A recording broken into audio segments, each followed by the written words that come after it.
Udumo kuNkulunkulu kweliphezulu nokuthula emhlabeni kubantu abathokozelwa nguye. Ubaba uNzibande okubingelela uNdlalifa Izulu ngithi uJesu Kristu inkosi. Siyambonga uNkulunkulu wethu kakhulu kuba siphinde sibe nezwi lakhe namhlanje emini. Ngiyethemba nitholile inkonzo emfushane idevotion yayizolo lapho kuhlangene khona othisha baka-Sunday School abaphuma emabhrentshini ahlukeneyo. Lawo mabhrentshi ano Sunday School. Akhona amabhrentshi angakabi nayo Sunday School. Kodwa ngiyakhuthaza ukuba bonke abantu babe no Sunday School lapho kulunga khona, lapho kuvuma khona. Ngoba phela ngeke kuvume kuthina sonke khona abakhonzela ezikoleni. Akulula-ke kube no Sunday School lapho. Kodwa nje lapho ku-possible khona ibani no Sunday School bazalwane ngiyanincenga. Nibe nabasha futhi ngokunjalo. Nibe nabasha no Sunday School kuze ibandla uma uJesu engakabuyi manje ukulanda likhule liqine. Kungenzeki lokho kwenzeka kwamanye amabandla avela ashabalala. Amanye-ke awashabalalile kodwa sesukile lapho uNkulunkulu ayiwabeke khona esebenzisa umsunguli. Ngoba uNkulunkulu nezinto zakhe ayinika umsunguli angaziniki umuntu omunye. Nokho-ke bangcwele siyabonga kakhulu. Ngiyathemba othisha bakaSonto Sikole balale kahle, angikaze ngibabone namhlanje. Umama uhambile uye kubona bahambisele ilunch njengamanje, kodwa sinethemba-ke ukuthi balale kahle. Sinethemba ukuthi bafunda kahle kwi-workshop yabo njengothisha baka-Sunday School. Ngiyanincenga-ke nina enikhona emabhrentshini baxhaseni kakhulu abaholi, baxhaseni ukuba lokho abakufundile bakwazi ukukwenza kungapheleli kubona. Nizame futhi nokulandela nithole i-report nizwe ukuthi bafundeni ukuze nikwazi ukubona ukuthi bayakwenza bakufundile. Bayadinga ukusekelwa amalungu ebandla, bayadinga ukusekelwa ngabazali. Ngethemba abazali nitholile inkonzo ekhombisa ukukhulisa umntwana ngendlela okuyoba ngeyakhe. Akuyona eyothisha bakaSonto Sikole kuphela, eyethu sonke singabazali. Noma ubani ongumzali usazoma phambi kaNkulunkulu aphendule ukuthi ingane yakhe uyikhulise kanjani, ingane ewumphefumulo kaNkulunkulu uyikhulise kanjani. Ayike asidlule siqhubeke nenkonzo yethu, sixhume kuleya nkonzo yangoLesine. Kuleya nkonzo yangoLesine siyadlula kweyayizolo ngokwethemba ukuthi abantu basebeyalalela manje, abantu sebeyezwa ngoba kusemqoka.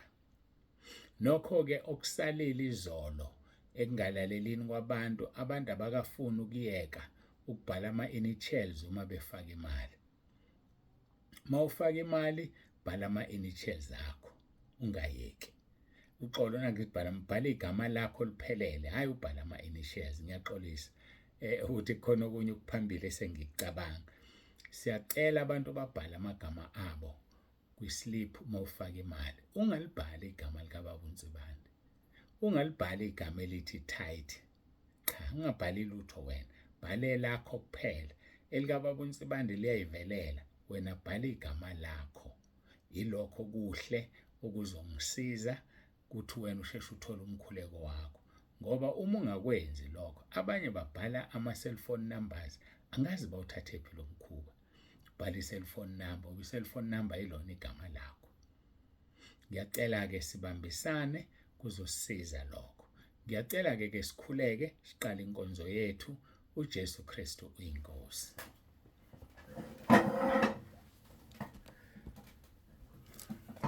Babongcwele babolungileyo, uNkulunkulu onomusa, siyabonga ukuthola leli thuba namhlanje. Siyabonga kakhulu ngoNkulunkulu ezulwini, uNkulunkulu emhlabeni. Ngiyakhuleka ukuba ube kanye naloyo lalelele enkonzo, ukhulume uzambule.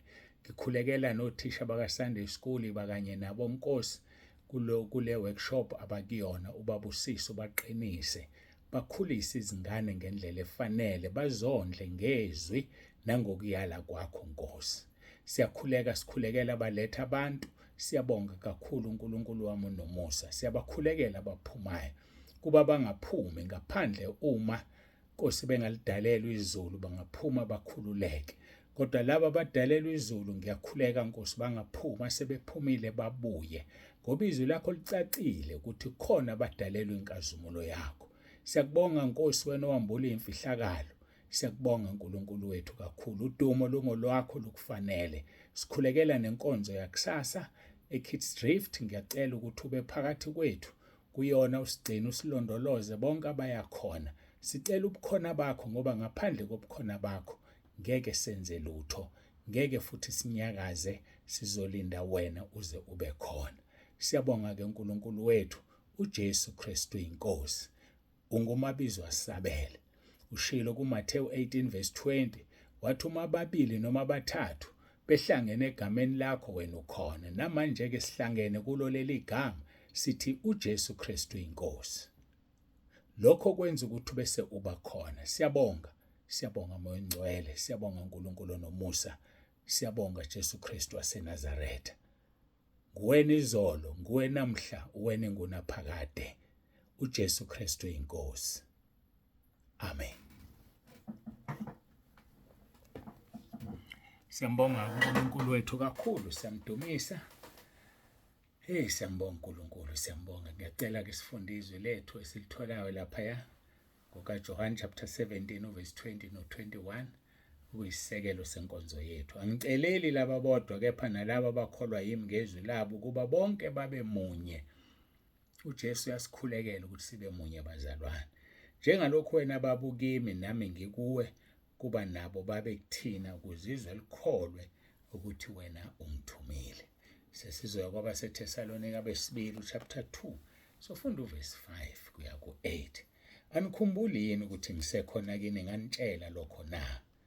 Senikwazi ukumbambezelayo ukuzambulwe ngesikhathi sakhe ngokuba imfihlakalo yokungabi namthetho isiyasebenza kuphela ukuze kudediswe yena ombambezelayo.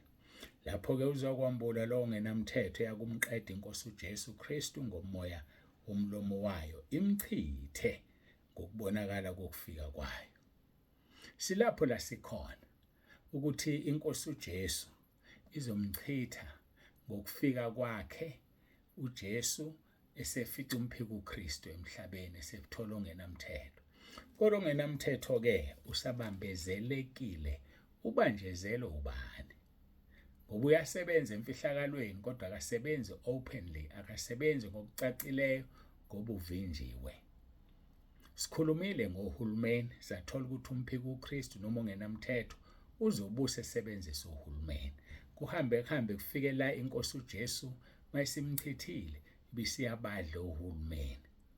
Ngesikhathi badla bonke abangcolile bayobe bebuthanela ukuthi balwe nekamu lakhe bese kwehla umlilo baqede.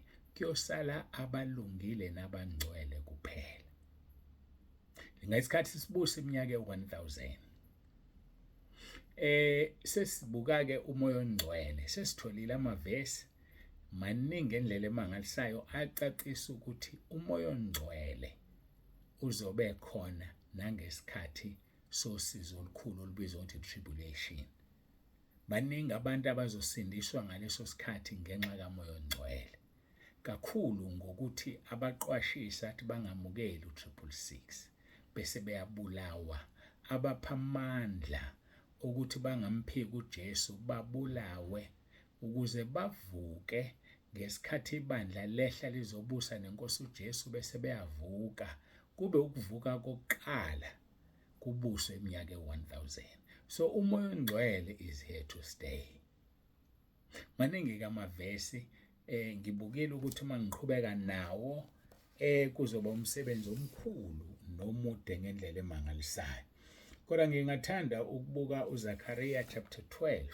uZakhariya chapter 12 ekhuluma lapha kuverse 10 ethi ngiyakuthululela phezulu kwendlu kaDavide naphezu kwabakhileyo eJerusalema umoya womusa nowokunxusa. Umoya womusa, umoya wokunxusa, umoya ongcwele loyo ungumoya womusa. Umoya wokunxusa uyasinxusela ngaye uNkulunkulu. lithi bese bembheka bamgwazileyo bamlilele njengokulilela ozelwe yedwa babe nomunyu ngaye njengonomunyu ngezibulo lakhe.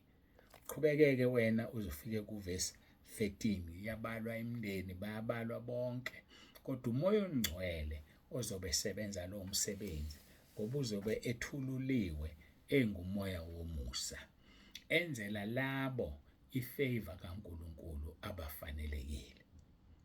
Phela khumbula khona abadaliwe abadalelwe inkazimulo kaNkulunkulu. Ngake ngayikhuluma leyo nto. Asithinte sidlule kuyona ngoba khona bangazi ukuthi khona abantu abadalelwe inkazimulo kaNkulunkulu. Mangaphazami uIsaya 43 loyo sizoconfirma sibone ukuthi uyena Isaiah 43 uqala kuvesi 6 and 7. Khona abadalelwe inkazimulo. Uthi-ke uNkulunkulu ekhuluma ngomprofethi uIsaiah kuvesi 6, ngiyakusho kuyinyakatho ngithi balethe, nakuyiningizimu ungabagodli. Lethana madodana ami akude namadodakazi ami ukuba phume emikhawulweni yomhlaba. uNkulunkulu kuzofika isikhathi la ezotshela iningizimu, inyakatho, onke amagumbi omhlaba mabalethe amadodakazi akhe kuye. Uzobafuna abadimande.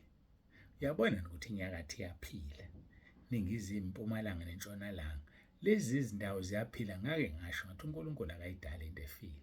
So uzo-instructor lawo magumbi omane omhlaba ukuthi alethe amadodana namadodakazi akhe ngoba uzobe esazi ukuthi isikhathi sesiyaphela. Akakwazi ukuthi angabalandi, akakwazi ukuthi bangawuthola umbuso wezulu, umoya womusa bangawufumani. Uthi-ke kuvesi 7 mase bachaza onke abizwe ngegama lami. Ngathi akhumbula ukuthi ngishilo ngathi uNkulunkulu wasetha amagama. Safunda kwabase-Efesu ukuthi yonke imindeni emhlabeni nasezulwini yethiwe ngaye. Uthi bonke ababizwa ngegama lakhe. Qhubeke novesi 7, nengiwadalela inkazimulo yami, engiwabumbile nengiwenzile. Khona abantu abadalelwe inkazimulo, khona abantu ababunjiwe bebunjelwe inkazimulo. Yibo labo esizothi ukubathinta kancane ngithe wezekhe drift wena. Yibo labo esizothi ukubathinta. Kukhona abantu abadalelwe inkazimulo, khona abantu ababumbile uNkulunkulu wababumbela inkazimulo. Enganibo labaye bazi ngaphambili, wabamisa ngaphambili ukuba babe nesimo sendodana yakhe. Laba abamisile ngaphambili wababiza, laba ababizile wabalungisisa, laba abalungisisileyo wabanika inkazimulo. Ilabo athi ngingakabumbi ngakwazi. Ngoba khona labo uJesu kuMatthew 7:21 athi dedani kimi nina benzi bokubi, angizange nginaze, I've never knew you. uNkulunkulu uyabazi abakhe, akabazi okungebona bakhe. Ake ngilidizelele leli qiniso, libhlungu kodwa liyiqiniso. Verse 6 Isaiah 43, ngiyakusho kuyinyakatho ngithi balethe, nakuyiningizimu ungabagodli. Lethana amadodana ami akude namadodakazi ami ukuba aphume emikhawulweni yomhlaba, onke abizwe ngegama lami, nengiwadalela inkazimulo yami, engiwabumbile nengiwenzile. Yingakho-ke ngeke ngithi ngesinye isikhathi sizolokhu siyishaya siyilimaza ngalabantu abaphuma ekhaya lezwi kanti bebengene ngephutha, abazange badalelwe inkazimulo kaNkulunkulu. Ake sibheke izenzo chapter 13. Ukhulumile ngabo labo obhale izenzo ehamba noPawulu. uPawulu-ke eshumayela kubaJuda, sho njalo isihloko, izwi lamukelwa ngabezizwe liphikwa ngabaJuda. lamukelwa ngabezizwe abaJuda beliphika. Lithini? Izenzo chapter 13 soqala kuverse 47. Lithi izwi lenkosi, ngokuba inkosi isiyalezile kanjalo ukuthi ngikubekile ube ngukukhanya kwabezizwe. Bazalwane, sibekiwe ukuthi sibe ngukukhanya kwabezizwe. Sibekiwe ukuthi sibe ukukhanya. Wena ubekiwe ukuthi ube ukukhanya ekhaya lakho. Njengoba kuwena wedwa okholwayo nje, khanya ukukhanya kwasezulwini. Ubaba aza kubona ukukhanya uma ungunkosikazi. Abazali baze bakubona ukukhanya uma uyingane. Khanya, izingane zakho zikubona ukukhanya. Usudika ibala, bangenele emkhosini, bakhulekele, banxusele. Ngoba wena ubekiwe ukube ube ukukhanya kwabezizwe, ube insindiso kuze kube semkhawulweni womhlaba.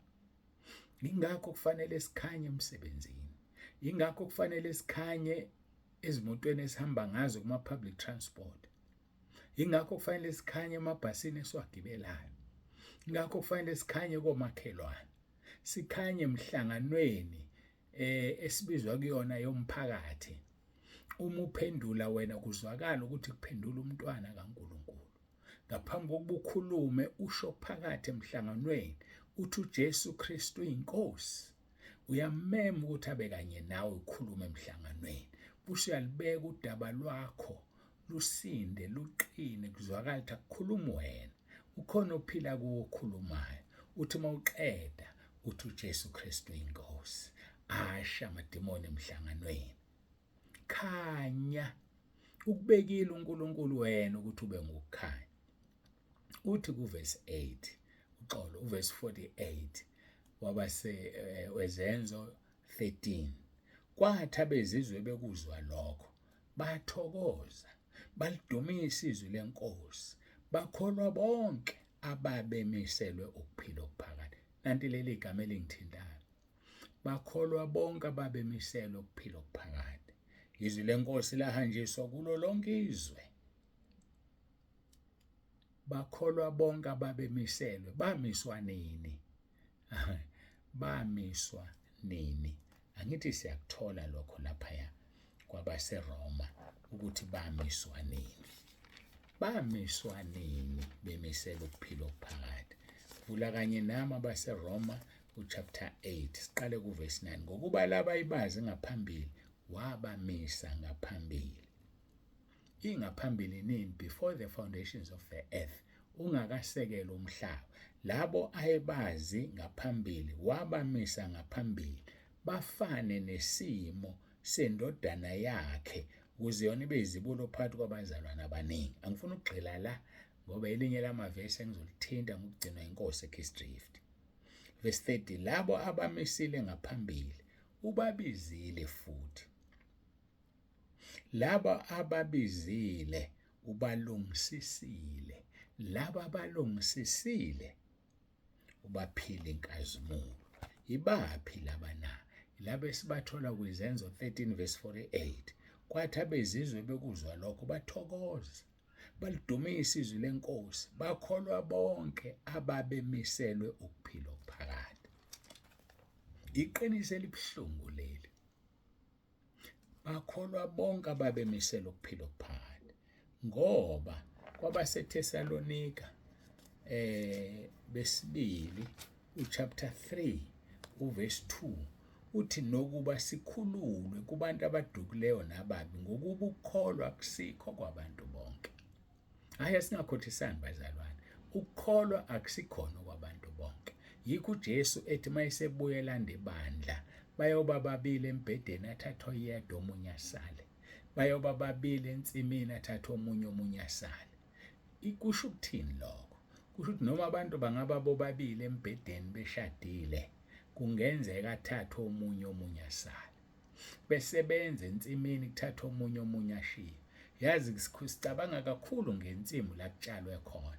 Kanti ikhona nalensimu eyibandla likaNkulunkulu. Sothi sisebenza singabefundisi, bahlwithwa abanye basale. Wena mfundisi wami uyoba ngakubaphi na? So besisensimini sonke kaNkulunkulu sisebenza kodwa uthi uthatha omunye asale. ngoba akuthina sonke esidalela ukuphila okuphakade.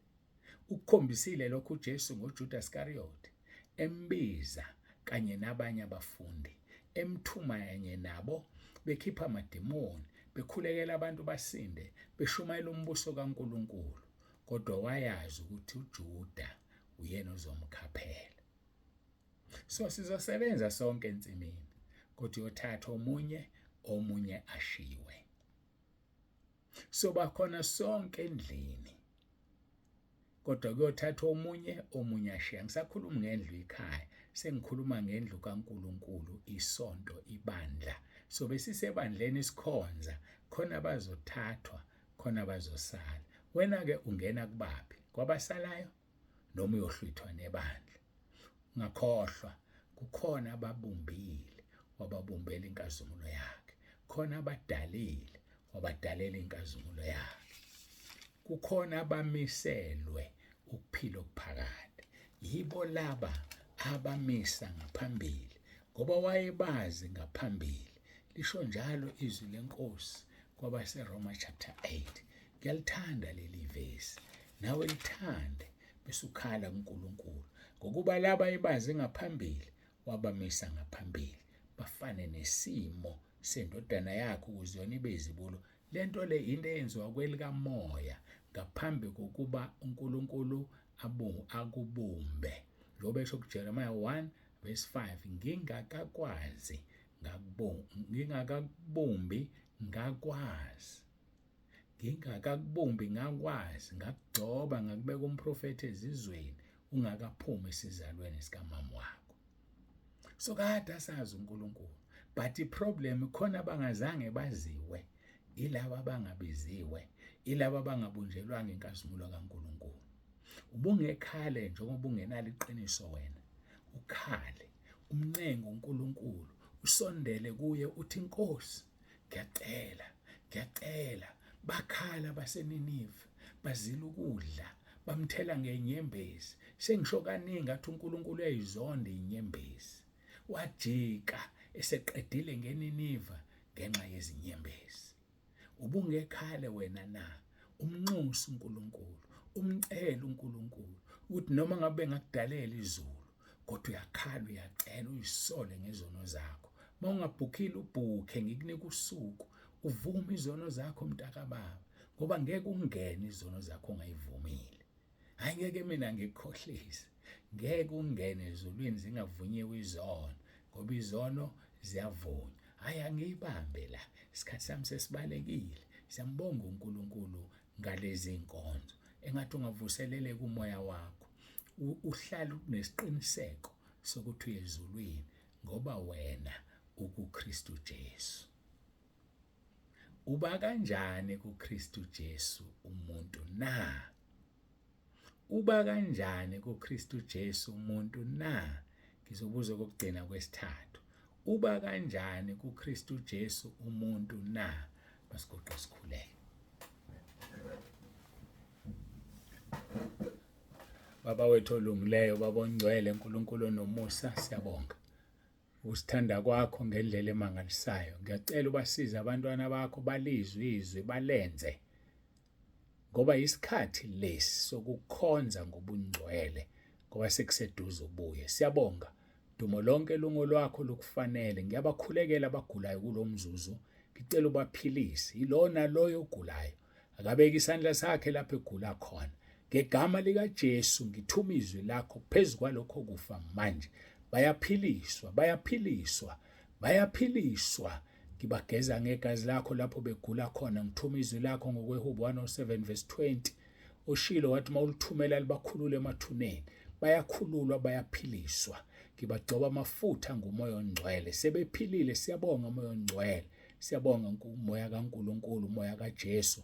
Siyabonga mduduzi wethu, moya weqiniso. uJesu Kristu inkosi. Amen. Siyambonga uNkulunkulu kakhulu. Bonke abagulayo njengamanje sebephilile ngalomkhuleko sengukhulekile. Uma kuwukuthi ubungakholwa awuphilanga. Kholwa uzosindiswa. Qala phansi uyilalela inkonzo. uphinde ukholwe mase ngikhuleka uzophiliswa. uJesu Kristu inkosi. Baba uNzebande uyavalelisa. Ube nentambama enhle mntakababa.